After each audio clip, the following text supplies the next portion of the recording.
മാനസികമായിട്ടും അത് തന്നെ ഫിസിക്കലായിട്ടും തന്നെ നിങ്ങളെല്ലാം ഒരു മെച്ചൂരിറ്റി അറ്റൈൻ ചെയ്യുകയാണ്.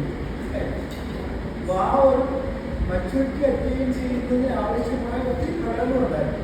ആ ഒത്തിരി ഘടകങ്ങൾ നിങ്ങൾ അറിഞ്ഞോ അറിയാതെ ഇപ്പോൾ കിട്ടിയിട്ടുണ്ട്. മനസ്സിലായി? നമ്മൾ എങ്ങനെയാണ് നാം ഒരു വ്യക്തിയായിരിക്കുന്നത്? It is because of the influence of others, it is because of the hereditary characters. ഒത്തിരി കാര്യങ്ങൾ നമ്മുടെ പാരമ്പര്യമായിട്ട് കിട്ടുന്ന ഒത്തിരി കാര്യങ്ങളുണ്ട്. അറിഞ്ഞോ അറിയാതെ നമ്മൾ അക്യൂർ ചെയ്യുന്നു. നിങ്ങൾ അറിഞ്ഞോ അറിയാതെ ചെയ്യുന്ന ഒത്തിരി കാര്യങ്ങളാണ് നമ്മളെ നമ്മളാക്കുന്നത്. മനസ്സിലായി? ഏത് സമയം നിങ്ങളൊരു വീട്ടിൽ ചെന്ന മറ്റൊരു വീട്ടിൽ പോയി താമസിക്കുകയാണെങ്കിൽ നിങ്ങൾ അറിഞ്ഞോ അറിയാതെയോ അവിടുത്തെ വ്യക്തിയായി മാറിയിട്ട് നിങ്ങൾക്ക് അവിടെ ജീവിക്കാം. നമ്മളെ അറിയിക്കാം വല്ലാത്ത ലോകത്തെ നമ്മൾ ജീവിക്കും. വല്ലാത്ത ദുരന്ത ലോകത്തെ നമ്മൾ ജീവിക്കും. ദുരന്തങ്ങളുടെ ലോകമാണ്, സമൃദ്ധിയുടെ ലോകമാണ്. നമ്മുടെ ഒരു ഭാഗത്ത് സമൃദ്ധിയുടെ ലോകം, വേറെ ഭാഗത്ത് ദുരന്തത്തിൻ്റെ ലോകം. ഞാനിവിടെ അഡ്മിഷൻ എടുത്തിട്ടുണ്ട്. എനിക്ക് വളരെ വിഷമം തോന്നിയിട്ടുണ്ടായിരുന്നു. ഒത്തിരി കുട്ടികളുടെ അമ്മമാരും അച്ഛന്മാരും ഡൈവോഴ്സായിട്ടുള്ളത്, ഒത്തിരി ഒത്തിരി ഒത്തിരി ദുരന്തങ്ങൾ അവരുടെ ജീവിതത്തിലുള്ളത്. എന്നിട്ടും അവരുടെ ഏതെങ്കിലും പഠിക്കുന്ന കുട്ടികളുണ്ട്. അവിടെ കഴിഞ്ഞ വർഷം അഡ്മിഷൻ എടുക്കാൻ വന്നത് ഒരുപാട് കുട്ടികളുണ്ട്. ഒത്തിരി പ്രശ്നങ്ങളുടെ ഇടയിൽ നിന്ന് അവരിങ്ങനെ വളർന്നു. പക്ഷെ പ്രശ്നങ്ങളാണ് നമ്മുടെ ലോകമാണ്. പ്രശ്നങ്ങളില്ലാത്ത ഒരു മനുഷ്യനില്ല. പ്രശ്നങ്ങളെയാണ് നമ്മുടെ സ്ട്രെങ്തൻ ചെയ്യുന്നത്. അപ്പോൾ നിങ്ങളുടെ ഭാവി ജീവിതത്തിൽ നിങ്ങൾ പോകുന്ന അത്ര വിഷ്വലിയോ അത്ര എപ്പോഴും പ്രസംഗമോ ആയിരിക്കുന്നില്ല. നിങ്ങൾ ഒത്തിരി സ്ട്രഗിൾസ് ഉണ്ടാകും. ആ സ്ട്രഗിൾസിനെ ഫേസ് ചെയ്യുമ്പോഴാണ് successfully have to face the struggle challenges. അതാണ് നിങ്ങളാക്കി മാറ്റുന്നത്. അപ്പോൾ അതുകൊണ്ട് ഓർക്കുക, വളരെ സൂക്ഷിച്ച് നിങ്ങളുടെ ഭാവിയുള്ള എനിക്കുള്ള കാര്യങ്ങൾ ഓരോ സ്റ്റെപ്പും വളരെ സത്യവും ആലോചനയോടും ചെയ്യണം. ഒന്ന്. രണ്ട്, ഞാൻ പറഞ്ഞു സ്ട്രഗിൾസ് ഉണ്ടെങ്കിൽ face the challenges with bold and വളരെ ധൈര്യത്തോടെ എല്ലാം ഫേസ് ചെയ്യേണ്ടതായിട്ടുണ്ട്. മൂന്ന്, നിങ്ങൾ എവിടെയായിരുന്നാലും അഡ്ജസ്റ്റ് ചെയ്ത് അഡ്ജസ്റ്റ്മെന്റ് ആണ് ഏറ്റവും ജീവിതത്തിൽ. നിങ്ങളൊരു സ്ഥാപനത്തിൽ ജോലിക്ക് പോയി കഴിഞ്ഞാൽ പല സ്വഭാവത്തിലുള്ളവരുണ്ടാവും. ആ പല സ്വഭാവത്തിലുള്ളവർ നിങ്ങൾ നന്നായിട്ട് വിജയിക്കണമെങ്കിൽ അവരുമായിട്ട് പൊരുത്തപ്പെട്ടു പോകും. അഡ്ജസ്റ്റ്മെന്റ്. ഭാര്യ ഭർത്താവ് ഭയങ്കര ഡിഫറൻ്റായിട്ടുള്ള ഫാമിലിക്ക് വരുന്നവർ, ആ ഭയങ്കര ഡിഫറൻ്റായിട്ട് വരുന്നവർ ഒന്നായിട്ട് വളരെ പ്ലസൻ്റായിട്ട് പോകണമെന്നുണ്ടെങ്കിൽ അതൊക്കെ അഡ്ജസ്റ്റ്മെന്റ്സ് ഒക്കെ ആവശ്യം. അപ്പോൾ ജീവിതത്തിൽ അഡ്ജസ്റ്റ്മെന്റ്സ് ആവശ്യമാണ്. നിങ്ങൾ യോഗോസ്കോ പഠിക്കുമ്പോൾ കുറച്ച് മൂല്യങ്ങൾ നിങ്ങൾക്ക് നൽകിയിട്ടുണ്ട്. പഠിത്തം മാത്രമല്ല, ഒരു ഡിഗ്രി മാത്രമല്ല, values you have tried to inculcate some values among you. നിങ്ങൾ അറിഞ്ഞോ അറിയാതെ നമ്മുടെ സ്നേഹത്തിൻ്റെയും കരുതലിൻ്റെയും പിന്നെ ബഹുമാനത്തിൻ്റെയും ഒക്കെ കുറച്ച് വാല്യൂസ് ചെയ്ത് നൽകിയിട്ടുണ്ട്. ആ വാല്യൂസ് നിങ്ങളുടെ പിക്ചർ ജീവിതത്തിലെ പ്രയോജനപ്പെടുത്തി നിങ്ങളുടെ ജീവിതത്തിൽ വിജയിക്കുന്നത് ജീവിതത്തിലേക്ക് പ്രവേശിച്ചിരിക്കുക. ഇത് നിങ്ങൾ കുട്ടികളല്ല. ഈ അടുത്ത വർഷം മുതൽ നിങ്ങൾ കുട്ടികളല്ല, ജീവിതത്തിലേക്ക് പ്രവേശിക്കുകയാണ്. വാട്ടോർബിന്റെ ഓക്യുപ്പേഷൻ എന്തായിരുന്നാലും, വാട്ടോർബിന്റെ പ്രൊഫഷൻ എന്തായിരുന്നാലും നിങ്ങളെ ജീവിതത്തിലേക്ക് കേൾക്കണം. അത് ധൈര്യപൂർവ്വം നേരിട്ട് സന്തോഷത്തോടെ എൻജോയ് ചെയ്യുന്ന enjoy whatever be the circumstances before you, you have to enjoy your life. നിങ്ങൾക്ക് എൻജോയ് ചെയ്യുന്ന ഒരു ജീവിതം ഉണ്ടാകട്ടെ ഞാൻ ആശംസിക്കുകയാണ്.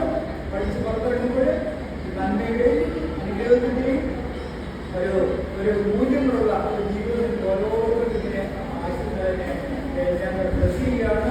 എല്ലാവർക്കും നന്മകളുണ്ടാകട്ടെ, ഭാവി അനുഗ്രഹമായി തീരട്ടെ. ഈ എപ്പോഴും ഓർക്കുന്ന പഠിപ്പിച്ച ടീച്ചേഴ്സ്, ഞാൻ എന്നെ ഡിഗ്രി പഠിപ്പിച്ചോ പി ജി പഠിപ്പിച്ച ടീച്ചേഴ്സിനെ കുറിച്ച് ആരൊക്കെ മാറി ഇതൊക്കെ എൻ്റെ ആ കാര്യങ്ങളുള്ളൂ. ഞാൻ എപ്പോഴും ഓർക്കുക, എന്നെ 10ാം ക്ലാസ് പഠിച്ച ടീച്ചേഴ്സ് ഇപ്പോഴും ജീവിച്ചിരിക്കുന്ന പ്രായമുള്ളവർ ഒരേ കാണുന്നതിന്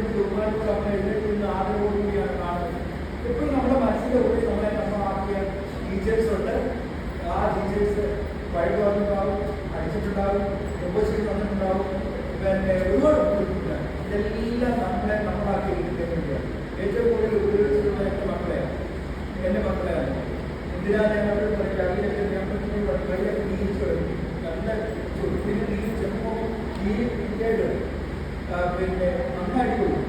പക്ഷെ അവരെ ആചരിക്കുന്ന അവരുടെ കടുത്ത സ്നേഹം വന്നു. കടുത്ത സ്നേഹം എന്ന് പറഞ്ഞാൽ കരുതി വെക്കാൻ പറ്റും. എന്നിട്ട് മക്കളെ പറഞ്ഞാൽ ഈ വളർത്തുന്നുള്ളൂ അപ്പത്തെ ഇറങ്ങിക്കൊടുക്കുക. അങ്ങനെയൊക്കെ ഒരു കാലഘട്ടം നമ്മളതൊക്കെ ചെയ്താണ് നമ്മുടെ മക്കളൊക്കെ വളർത്തുന്നത്. അപ്പൊ അവർക്ക് നല്ല ഭാഗ്യം, അവർ നല്ല ഭാഗ്യം, നല്ല ശബ്ദമായിട്ട് നല്ല രീതിയിൽ ജീവിതത്തിൽ കാണാൻ ഭാഗ്യമില്ല. അതുപോലെ നിങ്ങൾക്കും ടീച്ചേഴ്സ്, ഞാൻ പറഞ്ഞത് നിങ്ങൾ ടീച്ചേഴ്സ് നിങ്ങളെ ഒരുപാട് ഉണ്ടാകും. ആരൊക്കെ നിങ്ങൾ നന്മയ്ക്ക് വേണ്ടിയാണ് മനസ്സിലാക്കുക. അത് ആരൊക്കെ നിങ്ങളെ കറക്റ്റ് ചെയ്യാൻ ശ്രമിച്ചാലും അത് കറക്റ്റ് ചെയ്യാനായിട്ട് നിങ്ങൾ കറക്റ്റ് ചെയ്യാൻ തയ്യാറാവുകയാണ്. നമ്മൾ ആരും ഒരു എല്ലാം നിരന്തരമല്ല, അതിന് പിരിഞ്ഞേ വേണം. അത് ബുദ്ധിതലത്തിലായാലും കഴിതലത്തിലും നമ്മളെല്ലാം കഴിഞ്ഞവരല്ല. നമ്മളെ ആരെങ്കിലും കറക്റ്റ് ചെയ്യാൻ മുമ്പോട്ട് കൊണ്ടാൽ അതിന് വിധേയമാകുക, കറക്റ്റ് ചെയ്ത് മുമ്പോട്ട് പോകും. Correct your life and try to modify your life so as to be accepted for you and others. നിങ്ങൾക്കും മറ്റുള്ളവർക്കും അത് അനുഗ്രഹമായിട്ടുള്ളവരെയാകട്ടെ എന്ന് പ്രാർത്ഥിച്ചാലും നിങ്ങൾ മനോഹരമായ ഒരു വിടവാങ്ങി കട്ട് ചെയ്തോ. അല്ല, എനിക്ക് കണ്ടു കിട്ടുന്നതാണ് ഞാൻ അതുകൊണ്ട് എല്ലാവരും കൂടെ ഒരിക്കൽ ഈ സ്നേഹത്തിന് ഈ ഒരു സംഭാഷണത്തിന് എല്ലാവരും കൂടി നിങ്ങൾക്ക് നന്ദി പറയുന്നു. ഇവിടെ എല്ലാവരും മാക്സിമം ഉണ്ടാക്കി പ്രാർത്ഥിക്കുന്നു. ഇപ്പോഴും ഓർക്കുക, നിങ്ങളെ പഠിപ്പിച്ച ഒരിക്കലും പാട്ടത് ഈ സത്യം വരെയും പ്രത്യേകിച്ച് ആരോടും ചോദിക്കുക. വിശ്വാസം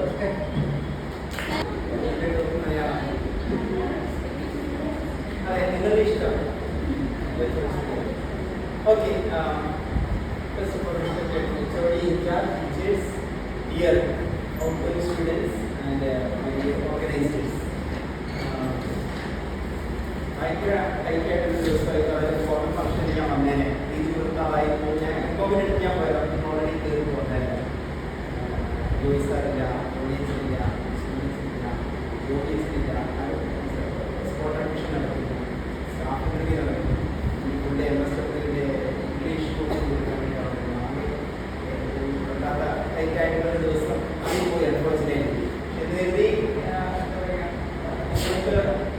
നിങ്ങളുടെ ഫേവറേറ്റ് പോകുന്ന സമയത്ത് പറഞ്ഞിട്ടുണ്ടെങ്കിൽ പാട്ടില്ലെങ്കിൽ ഇതൊന്നും മൊത്തം മനസ്സാക്ഷിയായിട്ട് ബുദ്ധിമുട്ടിരുന്നു. ഈ ഇതിലൊക്കെ 5 പേരെങ്കിലും ഈ കോളേജിൽ ഞാൻ വന്ന സമയം തൊട്ട് യാത്ര തുടങ്ങിയവരാണ്. 5 വർഷം ഞാൻ വന്ന ഏറ്റവും ആദ്യം വലതുകാലം വെച്ച് കയറിയ ക്ലാസ് 5 പേരുടെ ക്ലാസ്സായിരുന്നു. എൻ്റെ ഇത്രയും ബാച്ചുകൾ അതിനുശേഷം വന്നു പോയെങ്കിലും പ്രോസസ്റ്റുമായി മാറ്റുന്ന രീതിയിൽ ഇരിക്കുന്ന ഒരു ബാച്ചാണ്. ഒക്കെ മോശക്കാരായതുകൊണ്ടല്ല, അത് ആദ്യം പഠിപ്പിച്ച ബാച്ചാണ്. ആദ്യം കണ്ട വീട്ടിലെ കുട്ടികളോട് സ്നേഹം ഉണ്ടാവും. അപ്പോൾ അതുകൊണ്ടായിരുന്നു ജോയിൻ. അതുപോലെ തന്നെ ഡോക്ടർ ജോയിൻ ചെയ്ത എല്ലാവരും ചക്കിക്കൊത്ത ശങ്കരന്മാരായിരുന്നു. അതാണ് രസകരമായ കാര്യം. അമേസിംഗ് ബാച്ച്, ഭയങ്കര യുണൈറ്റഡ്, നല്ല വൈബ്, അവരുടേതായ ചെറിയ ഭയങ്കര സന്തോഷമുള്ളല്ലോ. റെസ്റ്റോറൻറ്റ് കോളേജിൽ ഒരിക്കലും ഒരു കാരണം കൊണ്ടും ഒരാളും കുടുംബത്തെ പോലും ഇത് തോന്നിക്കാത്തവർ അതിന് വിശേഷിപ്പിക്കാവുന്ന ബാക്കി ആർക്കും ഡിസ്റ്റർബ് ചെയ്യുന്നില്ല. പക്ഷേ അവരവരെ വളരെ ഹാപ്പി ആയിട്ടുള്ള ഒരു ഗ്രൂപ്പായിരുന്നു.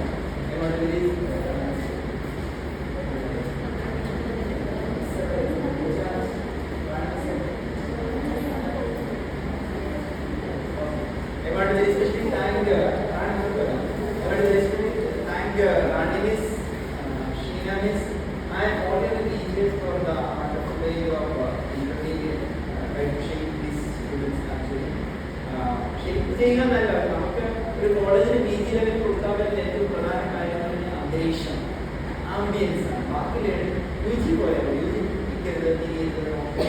ഇടപെടലിൻ്റെ ആവശ്യമാണ്. PG നമ്മൾ കൊടുക്കേണ്ട ഒരു അന്തരീക്ഷമാണ്. അന്തരീക്ഷം നല്ല ബന്ധത്തിലുള്ള അന്തരീക്ഷം കൊടുക്കുമ്പോൾ ഓട്ടോമാറ്റിക് നേടുന്നത് എനിക്ക് സംഭവിക്കും. അതിനുശേഷം പൂർണ്ണമായിട്ട് സ്വന്തം കാലം നിൽക്കേണ്ട ആളുകളാണ് നിങ്ങൾ. അവിടെ സ്വന്തം ചെയ്യുന്നത് മറിച്ച് സ്വന്തം നിൽക്കാനുള്ള കപ്പാസിറ്റി വളർത്തിയിട്ടുണ്ട്. ഇവിടെ ടീച്ചേഴ്സിൻ്റെ ഒപ്പം നിന്നിട്ട് എല്ലാം ചെയ്തിട്ടുണ്ട്. ഇനി 5 വർഷത്തെ പഠനം കഴിഞ്ഞു. ഇനി അങ്ങോട്ട് കോളേജിലേക്ക് തീർന്നു. ഇനി എന്തെന്നായിരിക്കും പലരുടെ മനസ്സിലുള്ള ചിന്ത. നമ്മൾ എല്ലാവരും ലൈഫിൽ കടന്നു പോകുന്ന അനിവാര്യമായ ഘട്ടം സ്റ്റേജാണ്. കുറച്ച് വർഷം ഈ ടീച്ചേഴ്സ് എല്ലാവരും ഇങ്ങനെ കടന്നു പോയവരാണ്. ഇത് രാവിലെ ഞാൻ ഓക്സിജൻ സ്കൂളിൽ ആർട്സ് ഡേ ആയിരുന്നു. കുട്ടിയായിട്ട് അവിടെ ഞാൻ ലക്ഷ്യം ക്ലാസ് ഡേ പ്രത്യേക കുട്ടികൾ പറഞ്ഞു, ഞാൻ പഠനമുണ്ട് ആസ്വദിച്ചിട്ടുണ്ട്, അവരെല്ലാവരോടും പറയണം എന്നോട് എടുത്തു പറഞ്ഞു. അപ്പൊ ദീപ അവർ തന്നെ കടന്നു വരും. നിങ്ങളെല്ലാവരും ഈ ഒരു പരിപാലനത്തിനെ കണ്ട വലിയ വലിയ തിരക്കുകളിലേക്ക് കയറി കഴിയുമ്പോൾ നല്ല മെമ്മറൈസിന്റെ രീതിയിൽ സ്പേസിലേക്ക് നമ്മൾ കപ്പൽ ഉണ്ടാക്കുന്നത് എവിടെയാണ്? കരയില് അല്ലെങ്കിൽ തുറമുഖത്തിലാണ്. കടലിൽ നടുക്കിട്ടുണ്ടല്ലോ കപ്പൽ ഉണ്ടാക്കുന്നത്. കപ്പൽ ഉണ്ടാക്കുന്നത് എന്തിനു വേണ്ടിയിട്ടാണ്? അവിടെ ഇട്ടേക്കാൻ വേണ്ടിയിട്ടാണ്. ഇടാനാണ്. കടൽ കടക്കാൻ വേണ്ടിയിട്ടാണ് കപ്പൽ ഉണ്ടാക്കുന്നത്. വിമാനം ഉണ്ടാക്കുന്നത് ഗ്രൗണ്ടിൽ വെച്ചിട്ടാണ്. വിമാനം ഉണ്ടാക്കിയിട്ട് അവിടെ ലാൻഡ് ചെയ്ത് കിടത്തിയേക്കാൻ വേണ്ടിയിട്ടല്ല. വിമാനം ഉണ്ടാക്കുന്നത് ആകാശത്ത് പറക്കാൻ വേണ്ടിയിട്ടാണ്. ഒരു കപ്പൽ ഉണ്ടാക്കുന്ന പോലെ വിമാനം ഉണ്ടാക്കുന്ന പോലെയാണ് നമ്മൾ UG 3 വർഷം PG 2 വർഷം. അത് വിമാനം റെഡി ഫോർ ഫ്ലൈ ആയി കഴിഞ്ഞ ശേഷം പിന്നെ താഴെക്കിടന്ന് തുമ്പെടുത്ത് പോകുകയുള്ളൂ. ആ ഒരു പോയിന്റ് ടേക്ക് ഓഫ് ചെയ്യണം, എങ്കിലേ അത് തന്നെ എടുക്കുള്ളൂ. ഒരു കപ്പല് റെഡിയായി കഴിഞ്ഞാൽ റെഡി ഫോർ നിങ്ങളുടെ ഫൈനൽ ക്വാളിറ്റീസൊക്കെയാണ് നിങ്ങൾ അവസാനത്തെ പരീക്ഷ എന്ന് പറയുന്നത്. അതുകൂടെ കഴിഞ്ഞു കഴിഞ്ഞാൽ ഈ കപ്പലിന്റെ മൂവ്മെന്റ് റെഡിയാണ് എന്ന് പറയുമ്പോൾ റെഡി ഫോർ നെക്സ്റ്റ് സ്റ്റേജ് ലൈഫിലാണ് നിങ്ങളിപ്പോൾ നിൽക്കുന്നത്. അപ്പൊ അതുകൊണ്ട് അയ്യോ ഇനി അങ്ങോട്ട് ഒരു എന്താ ഈ മെറ്റമോർഫോസിസ് വാക്കുള്ള ഇംഗ്ലീഷില് ഒരു ബട്ടർഫ്ലൈ ആവണമെങ്കിൽ നമ്മൾ ആ ഒരു പുറത്ത് കടന്നേ പറ്റും അല്ലേ? ആ ഒരു സ്റ്റേജ് ഓഫ് സ്ലീപ്പ് ഇതിനുള്ളിൽ കഴിയുന്ന ആ സ്റ്റേജിൽ നമ്മൾ പുറത്ത് കടക്കുന്ന അടുത്ത ഘട്ടത്തിലാണ് ബട്ടർഫ്ലൈ ലെവലിലേക്ക്. അപ്പൊ അതുകൊണ്ട് ഇതിലെ ഇത്തരം നെക്സ്റ്റ് ഫേസ് അടുത്ത ഘട്ടം എന്നതരം അനിവാര്യതയുണ്ട്. തീർച്ചയായിട്ടും നമ്മളെ വളർത്തുന്ന ഒരു വലിയ ഘടകമായിട്ട് തന്നെ കണ്ടിട്ട് പോസിറ്റീവായിട്ട് അതിനെ എംബ്രേസ് ചെയ്യുകയാണ് നമ്മുടെ കാര്യം. ആ ഒരു പോയിന്റിൽ ഈ ഒരു പോയിന്റ് വരെ നിങ്ങളുടെ ഒപ്പം ഉണ്ട്. നമ്മളെല്ലാവരും നമ്മുടെ യാത്രത്തേക്കാണ്. പക്ഷെ ഓരോ പോയിന്റും അടുത്ത പോയിന്റിലും ഒപ്പം നടക്കുന്നവരാണ്. അപ്പം 5 വർഷത്തിൻ്റെ ഒപ്പം നടക്കാനായിട്ട് ഞങ്ങൾക്കെല്ലാം ഭാഗ്യം ലഭിച്ചു. 2 വർഷത്തിൻ്റെ ഒപ്പം ചിലരുടെയൊക്കെ ഒപ്പം നടക്കാൻ ഞങ്ങൾ ഭാഗ്യം ലഭിച്ചു. ആ ഒപ്പമുള്ള യാത്രയിൽ നിങ്ങൾ വണ്ടർഫുൾ കമ്പാരിസ് ആയിട്ട് യാത്ര ചെയ്തു. അതിനിടയ്ക്ക് ഞങ്ങളെ പഠിപ്പിച്ച കാര്യങ്ങളെക്കുറിച്ച് സന്തോഷം, നന്ദി. അതിനിടയ്ക്ക് നിങ്ങൾക്ക് എന്തെങ്കിലും പറഞ്ഞു തരാൻ സാധിച്ചിട്ടുണ്ട്, അതിനെക്കുറിച്ച് സന്തോഷം, നന്ദി. ലൈഫിലെ ഏറ്റവും വലിയ അസറ്റ് നമ്മുടെ നല്ല ഓർമ്മകളാണ്. നമ്മുടെ ജീവിതത്തിൽ നിന്നാണ് ഏറ്റവും ഭീകരമായ അസറ്റ് എന്ന് പറഞ്ഞാൽ അൽഷിമേഴ്സാണ്. കാരണം ഓർമ്മകളെയാണ് ഏറ്റവും നല്ല ഒത്തിരി ഓർമ്മകൾ സമ്മാനിച്ച കാലത്തായിട്ട് പോകുവാണ് യാത്ര. ഈ പോയിന്റിൽ ഇവിടെ വെച്ചിട്ട് ഞങ്ങൾ ശാരീരികമായിട്ട് നമ്മളോടൊപ്പം അനുതാപം തീർക്കുന്നുള്ളൂ. മാനസികമായിട്ട് നിങ്ങളെ പൊതുവിനിക്കുന്ന സ്നേഹമായിട്ട് എപ്പോഴും എല്ലാ സമയത്തും എല്ലാവരും കൂടെ ഉറപ്പ് തരുന്നു. ഏതൊരവസരത്തിലും ഇതിലെ വരികയാണെങ്കിൽ നിങ്ങൾക്കറിയാം, സീനിയർ ക്ലാസ്സിലെ കുട്ടികളൊക്കെ വരുമ്പോൾ നമ്മൾ വീഡിയോയിലില്ല ഇവരെ ക്ലാസ്സിൽ കൊണ്ടുവരുമായിട്ട് സംസാരിക്കും. നമ്മുടെ പ്രൊസീജിയറിലേക്ക് ഉള്ളതാണ്. ഇത് മാത്രമല്ല എവിടെയാണെങ്കിലും ഡോൺ ബോസ്കോയുമായിട്ട് ബന്ധപ്പെട്ട് ഏതെങ്കിലും ഒരു കാര്യത്തിൽ റെക്കമെൻഡേഷൻ ആയിക്കോട്ടെ, മറ്റെന്തെങ്കിലും സഹായം ആയിക്കോട്ടെ, ഒരു അവസരമുള്ള അന്വേഷണം ആയിക്കോട്ടെ, എന്ത് കാര്യത്തിൽ നമുക്ക് ഇടപെടാം എന്നുണ്ടെങ്കിൽ തീർച്ചയായിട്ടും നിങ്ങളൊപ്പം ഉണ്ടായിരിക്കും എന്ന് ഉറപ്പ് തരുന്നു. ഇവിടെയാണ്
ചെയ്യുന്നു, ടെസ്റ്റ് പേപ്പർ എഴുതുന്നു, പഠിപ്പിക്കുന്നു, 5 മിനിറ്റ് പോലും സമയം തരത്തില്ല കളിക്കാറുണ്ട്. ഇതൊക്കെ ഫസ്റ്റ് 2 സെമ്മിൽ. പിന്നെ തേർഡ് ഫോർത്ത് സെം ആയപ്പോഴത്തേക്ക് 15 മിനിറ്റ് പഠിപ്പിക്കുന്നു, ബാക്കി ഇത്രയും നേരം ഇരുന്ന് സംസാരിക്കുന്നു, എന്നെ ഇന്റർവ്യൂ ചെയ്യുന്നു. ഇതൊക്കെ തന്നെയാണ് നിങ്ങളുടെ പരിപാടി. പിന്നെ അത് നമുക്ക് അങ്ങനെ, കാരണം നമുക്ക് ഫസ്റ്റ് 2 സെമ്മിൽ നമുക്ക് തമ്മിലൊരു നിങ്ങളുടെ ഫസ്റ്റ് സെം കഴിഞ്ഞ് സെക്കൻഡ് സെം ഇരിക്കുമ്പോഴാണ് ഫസ്റ്റ് സെമ്മിന്റെ എക്സാം വരുന്നത്. അപ്പൊ നമുക്ക് അത്രയും നിങ്ങളെ വിശ്വസിക്കുന്ന ഒരു ടൈം ഉണ്ടല്ലോ, ആ നിങ്ങൾ പഠിച്ചോളും, നിങ്ങൾ ചെയ്തോളും, ആ ഒരു ടൈമിലാണ് ഫസ്റ്റ് ഇയർ എന്ന് പറയുന്നത്. അത് കംപ്ലീറ്റ് ചെയ്ത് തേർഡ് സെം ആയപ്പോൾ അസിസ്റ്റ് ബന്ധം വെച്ചാൽ നിങ്ങൾ നിങ്ങളുടെ കാര്യം ചെയ്യുമെന്ന് ഉറപ്പ് വരുമ്പോൾ പിന്നെ നമുക്ക് അത് ഷെഡ്യൂൾ കുറയ്ക്കാൻ പറ്റും. ആ കോൺഫിഡൻസിൽ തന്നെ നമ്മളൊരു ഡിമാൻഡിങ് പോളിസിയിൽ തന്നെ പിന്നെ ആ ലാസ്റ്റ് 1 ഇയർ പോയത് തന്നെ. ഓക്കെ, പിന്നെ ഞാൻ അനുഭവത്തിനെ കുറിച്ച് പ്രോജക്ട് അപ്പോൾ ഞങ്ങൾ എനിക്ക് തോന്നുന്നു ഞങ്ങളൊരു ക്വാണ്ടിറ്റേറ്റീവ് സ്റ്റഡി എന്നൊക്കെ പറഞ്ഞ് മുന്നോട്ട് പോയി വലിയ ടോപ്പിക്കൊക്കെ എടുത്ത് വെച്ചു. അത് കഴിഞ്ഞിട്ട് പിന്നെ ഓരോ സ്റ്റേജ് വരുമ്പോൾ ഒന്നാമത്തെ കാര്യം എന്ന് വെച്ചാൽ ഞാനും ഇങ്ങനെ കൂളായിട്ടാണ് നിൽക്കുന്നത്. അനുഭവം അധികം കട്ടി കൂളാണ്. ഇന്ന് ചെയ്യാം, ഈ ആഴ്ച വെക്കാം, ഓക്കെ. അതിൽ കുറച്ച് ചിന്തിച്ചോളം കറക്റ്റ് ടൈമിൽ വെക്കും. ഈ കാര്യമാണ് റാങ്ക്സ് പറയുന്നെങ്കിൽ അവരൊരു കോപ്പി എനിക്ക് 5 പേജസിൽ വെച്ചേക്കും. അത് നമ്മൾ കറക്ഷൻസ് എനിക്ക് ടെക്നീഷ്യൻ അല്ലെങ്കിൽ എന്തെങ്കിലും ഒരു സാധനം പറയും, പക്ഷെ അത് ജെന്യുവിൻ ആയിട്ടുള്ള റീസൺ. അപ്പം അത്രയും നമ്മൾ ഫോഴ്സ് ചെയ്തിട്ട് പണ്ടേ തന്നെ നീ വെക്കണം എന്ന് പറയുന്ന ഒരു അവസ്ഥയില്ല. അപ്പം ഞങ്ങൾ അന്ന് തന്നെ മാറ്റി ബുധനാഴ്ചയാണ്. അല്ലെങ്കിൽ അപ്പോഴത്തേക്ക് ബാക്കിയുള്ളവർ ഐശ്വര്യം ഉൾപ്പെടെ ബാക്കിയുള്ളവർ അടുത്ത ആഴ്ച വെള്ളിയാഴ്ചയായിരിക്കും വെക്കുന്ന കോപ്പി. അപ്പോഴത്തേക്ക് ഞങ്ങൾ വെച്ചാൽ മതി. ബാക്കി ഒരു കൂടുതൽ കൂടാണ് പ്രോജക്റ്റിൽ പോയത്. ഓക്കെ, അപ്പം അതിലൊക്കെ ഒരു എന്താ പറയുക, വലിയ സ്ട്രെസ്സോ അങ്ങനെ ഒന്നും റിലേറ്റഡ് ആയിട്ടുള്ള കാര്യങ്ങളും വരാത്തൊരു ബാച്ചായിരുന്നു നിങ്ങൾ. ഓക്കെ, അപ്പോൾ ഞാൻ ഇവിടെ എൻജോയ് ചെയ്ത് കണക്കോലെ എന്നെയും ബാക്കിയുള്ള ടീച്ചേഴ്സിൻ്റെ ടീച്ചിങ്ങും കാര്യങ്ങളിലൊക്കെ എൻജോയ് ചെയ്ത് പോയി എന്ന് വിചാരിക്കുന്നു. ഓക്കെ, അപ്പം നിങ്ങൾക്ക് എല്ലാവർക്കും ബെസ്റ്റ് വിഷസ് പറയുകയാണ്. ഓരോരോ മിസ് ക്ലാസ്സിലൊക്കെ പറയുന്ന കണക്കുകളെ തന്നെ സ്റ്റോപ്പ് ചെയ്യാതെ ചേസ് യുവർ ഡ്രീംസ്. ഓരോ ദിവസം എക്സ്ട്രാ, ഇതാണ് എൻ്റെ എയിമെങ്കിലും എക്സ്ട്രാ ഒരു പ്ലാൻ ബി എപ്പോഴും വേണം. നമ്മൾ ആഗ്രഹിക്കുന്ന പഠിച്ചിട്ട് ലൈഫിൽ എല്ലാം കാര്യങ്ങൾ ടൈം ഗ്യാപ്പ് എടുക്കും. ഒരു പ്ലാൻ ബിയും പ്ലാൻ സിയും കയ്യിൽ വെച്ചാൽ ഇവിടെ എത്തിയിരിക്കും സൈഡിൽ കൂടെ നമുക്ക് ആ വഴിയിൽ എത്താൻ പറ്റും. ഇപ്പോഴും സ്ട്രെയിറ്റ് പെർഡേ ആയിട്ടൊന്നുമില്ല. ഓക്കെ, ആ പ്ലാൻ ബിയും പ്ലാൻ സിയും ഒക്കെ വെക്കണം. എല്ലാ പ്രശ്നം ഓക്കെ, അപ്പോൾ ആ രീതിയിൽ മുന്നോട്ട് പോകാം. All the best wishes. Hello everyone. Yes, today is your farewell day. And നിങ്ങളുടെ ബാച്ചിനെ കുറിച്ച് പറയുകയാണെങ്കിൽ ഡോൺ ബോസ്കോയിലെ PG ബാച്ചിൽ എനിക്ക് വളരെ പ്രിയപ്പെട്ട ഒരു ബാച്ചാണ് നിങ്ങൾ. നിങ്ങളുടെ PG ക്ലാസ്സിൻ്റെ വളരെ തുടക്കത്തിൽ തന്നെ മിസ്സ് പറയാറുണ്ടായിരുന്നു, നിങ്ങൾ കുറച്ച് പേരേ ഉള്ളൂ അല്ലേ, കുറച്ച് കുട്ടികളേ ഉള്ളൂ. ബട്ട് എന്നിരുന്നാലും ഒരു 100% പാസ് പെർസെൻറ്റേജ് മേടിക്കാൻ കേപ്പബിലിറ്റി ഉള്ള ഒരു ബാച്ചാണ്. ഒരുപാട് ടാലൻറ്റഡ് കുട്ടികളുണ്ട്, ആങ്കറിങ് ചെയ്യാനാണെങ്കിലും അങ്ങനെ ഓരോ മേഖലയിലും നല്ല രീതിയിൽ നിങ്ങളുടെ സിഗ്നേച്ചർ നൽകിയ ഒരു ബാച്ചാണ്. And I am really happy that I got the opportunity to teach you for the first 2 semesters. And മിസ്സിൻ്റെ ഒരു അഡ്വൈസ് എന്ന് പറഞ്ഞു കഴിഞ്ഞാൽ എന്താ, please grab every opportunity that comes your way. And മിസ്സിൻ്റെ വക എല്ലാ വിഷസും നിങ്ങൾക്ക് നേരെയാണ്. God bless U.